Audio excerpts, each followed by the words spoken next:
Kiri Bear, and in this video I'm going to give you a little introduction to facilitating the adaptation game. We're making a whole series of videos that take you step by step through the whole process of playing the game, but in this video I'm just going to give you a big overview. In this session we hope you'll get a basic understanding of what goes into facilitating tag. You'll get a sense of whether you want to continue on this journey of becoming a facilitator for yourself. You'll get some initial questions answered, and you'll get some awareness of your ongoing adaptation game learning and development needs.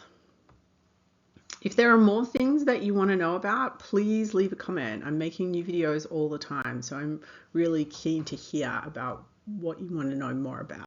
Every single one of you has skills that you're bringing to your role as a facilitator. You don't need to have all of the things on this list, but having some of these will definitely give you a head start. We think things like facilitator micro skills, being able to interrupt over talkers, inviting under talkers, drawing people out with questions, managing time, comfort sitting with and supporting feelings, knowing when to fudge the rules, having some kind of performance or improvisation background, and confidence. Are all things that will really help you as a facilitator of tag. The first step to becoming a tag facilitator is to go and play the adaptation game for yourself. Go and have the experience, see what it's like, and then think about, what was your facilitator doing? How did they bring the game to life? What kind of experience do you want to create when you host a game of tag? And what do you think are the crucial ingredients of hosting tag? So this is what we think of as the crucial ingredients. This is our theory of change, what we hope that tag will do, moving people from big, amorphous, paralyzing fear to clear, immediate, concrete actions. The adaptation game is a tabletop game simulating how players can respond to climate change in their town. It's designed to grow knowledge, agency, and connection in the people who play it. Here are some principles for how you might go about facilitating tag. I play a lot of board games, and I'm often in charge of knowing the rules and making sure people follow them. So this first one around supporting your players is a really big one for me. To let go of what the rules might say and ask myself, like, what experience are people having here? If they're having a useful experience, that's more important than really following the rules. The second point is story over accuracy. So keeping the focus on the story that players are telling rather than getting stuck on scientific or geographic details. Some players want to get really fixated on the technicalities of climate change and data. And the game is loosely based on real data. So there are QR codes on each card so people can see where we got our information from. But ultimately, it's a simulation. It's not a prediction. It's not 100% accurate. It's designed to help people tell stories. So wave your hand and keep the focus on the story. The next point is to ham it up. Have fun with it. Climate change is a really serious topic, but if you lead the game with a little bit of silliness, it really lights the mood and it helps players to be more imaginative and really get into it and have fun with it. The final point here is to trust the process. And this is important in two ways. One is that you can follow the script. Each tag kit has a QR code that links to the facilitator guide, which has step-by-step instructions and a full script for running the game. So you can trust that the game is being designed to take players on a journey of challenge and resolution, and each step is there for a reason. And secondly, trust your players. Some players really want to make it easy for themselves, and some really want to lean into the drama and make it super hard. Just let them tell the story that they want to tell. And that leads us into emotional safety. Emotions are part of the experience of tag. We're really upfront about that, and we often say to players, bad things will happen to the characters in this game.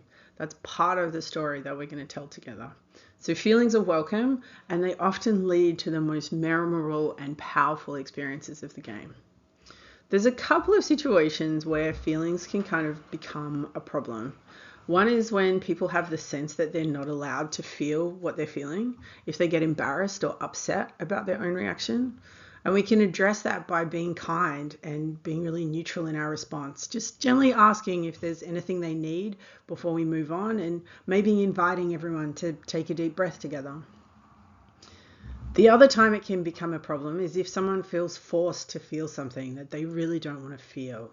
And we address that by being upfront about what tag is and what it covers, by letting them tell the story that they want to tell and really respecting their choices. So player agency is a really crucial part of the game. Some people want to make it hard. Some people really don't want to make it hard. Just let them tell the story that they want to tell. Part of that is letting them know about the pause card. That's a tool that's here to support them to choose how they want the story to go. They can use the pause card to clarify things that are confusing, or to ask for a break, or to let you know, like, I don't like where this story is going and I want to change it. And finally, you can let players know that it's okay to stop playing at any time for any reason. No one's obliged to finish the game or see it through, and you can trust that whatever experience they have is enough. Consent is free and ongoing, and it's always okay to stop playing. This is the flow of play for a standard game of tag. We're working on a series of videos that will go through each of these steps in detail. And in the facilitator guide, there's also a 2-page breakdown of this, as well as the full script. The round steps are also on the corner of the game board for you to refer to as you're playing the game, and also to orient players to what's happening in the game. As I said before, we're not going to go into all the steps of running a game of tag in this video right now, but this is what the tag on 2 pages looks like, so you can have that nice and clear in your mind if that's your preferred way of presenting. So at the end of your game of tag, we really strongly encourage you to have a debrief. Debrief is a really important part of the game. It's a moment for players to return to the here and now, to make sense of what just happened, and to connect their experience of the game back to their regular life. Without the debrief, these things just don't happen in the way that they need to. So it's really important that you leave time for it. If you know that your players need to leave at 3 p.m, make sure that you stop playing at 2:45 or even 2:30, and always give yourself at least 15 minutes to have a good debrief. There are debrief questions in the facilitator guide, like, how did it feel to participate in this game? What was your most exciting or memorable moment? And has playing the game given you ideas about things you could do differently back in your regular life? I could probably do a whole video just on this, but tag is a flexible tool. You can take the different elements of the game and use them in all sorts of different ways. It's completely up to you. We have run full games of 3 to 4 hours. We've run short games of 1 or 2 rounds in an hour and a half. And we've run what we call tag light, where we just ask people to point to where they live and show them the shocks that might affect them. So take the game kit, use it in whatever way works for you. So from here, it's really up to you. Have a think about how you like to study, how you like to learn a new process or skill. How would you apply that here? How can you create opportunities for yourself to practice? How can you get your hands on a kit? And who would be your warmest audience that you might start practicing with? What do you need to do to feel confident about hosting the adaptation game?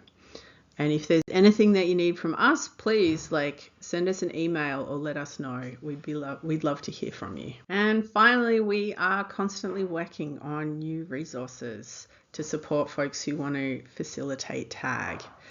So the link in this slide, the QR code, will take you to the latest facilitator guide.